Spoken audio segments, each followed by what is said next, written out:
यह ब्रह्मांड बहुत ही सिस्टमैटिक, एक गति, लय, ताल, क्रम और समय से बंधा है। कुछ भी इधर उधर नहीं होता। इसी का एक छोटा प्रतिरूप है मनुष्य। जैसा इस ब्रह्मांड में है वही इस शरीर में है। यथा ब्रह्मांडे तथा पिंडे। ईश्वर ने हमारे शरीर में एक प्राकृतिक घड़ी फिट की है जिसे कहते हैं जैव घड़ी। इस घड़ी के माध्यम से ही ब्रह्मांड से हमारा संतुलन बना रहता है। वह हमारा शरीर अलग अलग समय पर इसी जैव घड़ी के अनुसार ही विभिन्न कार्यों को करता है, जैसे सोना, जागना, भूख लगना, तापमान को नियंत्रित करना तथा अन्य भीतरी शारीरिक क्रियाएं। नमस्कार, मैं हूं सपना संदोरिया। स्वागत है आपका अंतर चेतना में।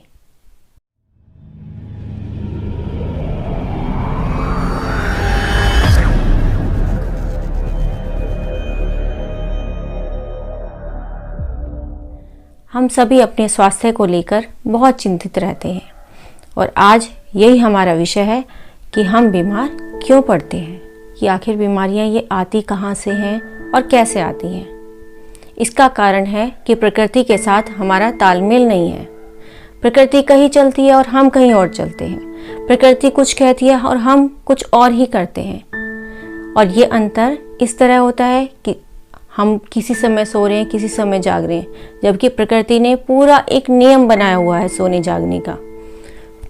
ब्रह्म मुहूर्त में पशु, पक्षी, पेड़ पौधे सभी जागते हैं। नहीं जागते हैं तो केवल एक मनुष्य, वो अपने मन की करते हैं। किसी भी समय भी सो गए, किसी समय जाग गए, देर तक रात को जागते रहे, सुबह देर तक सोते रहे।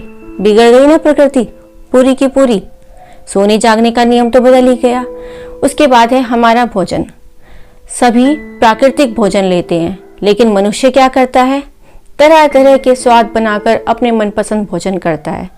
कहते तो हैं सब लोग कि हम तो हल्का भोजन करते हैं। हल्का तो करते हैं, लेकिन फिर भी सोचिए उस हल्के में खाते क्या हैं। पुराने ऋषि मुनि क्या हमारे इसी तरह का भोजन करते थे? जो इतना लंबा स्वास्थ्य, 100 वर्ष और उससे भी अधिक का स्वास्थ्य वो पाते थे, वो बिल्कुल भी ऐसा भोजन नहीं करते थे। हमारा भोजन प्राकृतिक नहीं, अप्राकृतिक है। जो प्राकृतिक भोजन करते हैं वो अंदर बाहर से शुद्ध रहते हैं। ऊपर से उनकी स्किन साफ रहती है बिल्कुल, और अंदर से उनका शरीर भी साफ रहता है। इसलिए बीमारियां उनको कम होती हैं। ये तो केवल सोने, जागने और खाने की बातें हुई। इसके अलावा बहुत कुछ है जो बहुत ही विपरीत चल रहा है। प्रेम, सबको चाहिए प्रेम, लेकिन भागते कहाँ हैं? स्वार्थ के पीछे। हो गया प्रकृति के विरुद्ध। सोचना चाहिए सब अच्छा अच्छा, पॉजिटिव, जिससे मन खुश होता है, लेकिन सोचते कैसे हैं? निगेटिव। पता है, एक नेगेटिव थिंकिंग, केवल एक हमारा नकारात्मक विचार हमें बहुत पीछे ले जाता है। दूसरे पर हमारा प्रभाव भी खत्म होता है जब हम उसके लिए कोई नेगेटिव बात करते हैं या किसी के लिए भी कोई नेगेटिव बात करते हैं। और इसके अलावा हमारे स्वास्थ्य पर इसका बहुत ही बुरा प्रभाव पड़ता है। बीमार भी होते हैं इससे। हमारे आसपास का ऑरा बिगड़ता है।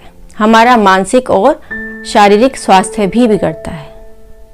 इतना कुछ हम लोग सब कुछ उलट पुलट करते जा रहे हैं। प्रकृति ने सुबह बनाई कि सुबह उठें, जागें, अपने सुबह के काम करें, फिर अपने दिन भर के काम में हम लग जाएं और जैसे ही शाम होती है सो जाएं। लेकिन मनुष्य ऐसा नहीं कर रहा है। लेकिन प्रकृति में पशु, पक्षी, पेड़ पौधे, जीव जंतु सभी इसको फॉलो करते हैं, और वो सभी इसको फॉलो करते हैं इसलिए वो बीमार भी नहीं होते। पशु पक्षी सुबह ही उठ जाते हैं, हम सो रहे होते हैं, लेकिन उनकी चहचहाट रात में 3 बजे, फिर 4 बजे, और उसके बाद जब सुबह होती है फिर तो बहुत ही अच्छी चहचहाट होती है। वो लोग उठ जाती हैं, और उठते कैसे हैं? क्योंकि वो रात को समय से सो जाती है। प्रकृति हमें बार बार बताती है, अब आपके सोने का समय हो गया, अब आपके उठने का समय हो गया। भूख लगती है एक निश्चित समय पर, वो हमें बताती है कि भोजन का समय हो गया। हर चीज का एक समय आता है। दिन में भी अगर हल्की सी नींद आती है, इसका मतलब वो थोड़ा सा, चाहे वो 10 मिनट हो या आधा घंटा, आपके आराम का समय है। आपका शरीर थक चुका है और उसको फिर से रिफ्रेश होना है। जैसे कि आपके मोबाइल की बैटरी, वो डिस्चार्ज हो जाती है, दिन में भी डिस्चार्ज हो जाती है किसी भी समय, तो उसको आपको चार्जिंग पे लगाना होता है। थोड़ी सी चार्ज होती है, फिर आप फिर से काम करती हैं। बिल्कुल ऐसे ही हमारा शरीर है, हमारे शरीर की भी बैटरी है, ये भी डिस्चार्ज होती है। जब शरीर थक जाता है तो ये अपने आप कहता है कि अब मुझे आराम चाहिए, लेकिन इसको आराम नहीं देते, कंटिन्यू काम में लगे रहते हैं। फिर क्या होगा? शरीर भी थक कर हार जाएगा और कहेगा अब बस। और बस जब शरीर कहता है अब बस, ज्यादा हो गया, तभी से हम बीमार होने लगते हैं। पशु पक्षी बिल्कुल वही खाते हैं जो उन्हें प्रकृति देती है। पेड़ पौधों से लेते हैं, नदी से लेते हैं, सारा प्राकृतिक होता है। जब भी उन्हें अप्राकृतिक कुछ मिलता है तो वो केवल मनुष्य से मिलता है। पेड़ों को भी अगर कुछ गलत कहीं मिलता है तो वो मनुष्य से मिलता है। तो सारी रचना किससे खोई है? हमने खोई है, मनुष्यों ने खोई है। बीमार कौन होगा?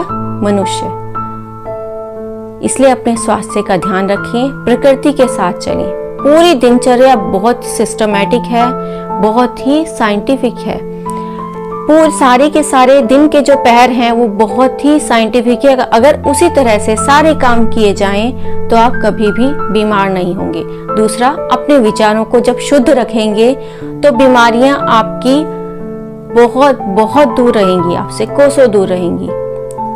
केवल आपके विचार भी आपको बीमारियों से दूर रखते हैं। दूसरा, आपके अपने स्वास्थ्य की रक्षा करना भी आपको बीमारियों से दूर रखता है। प्रकृति के साथ चलें, इसका आनंद लें, सदा स्वस्थ रहें।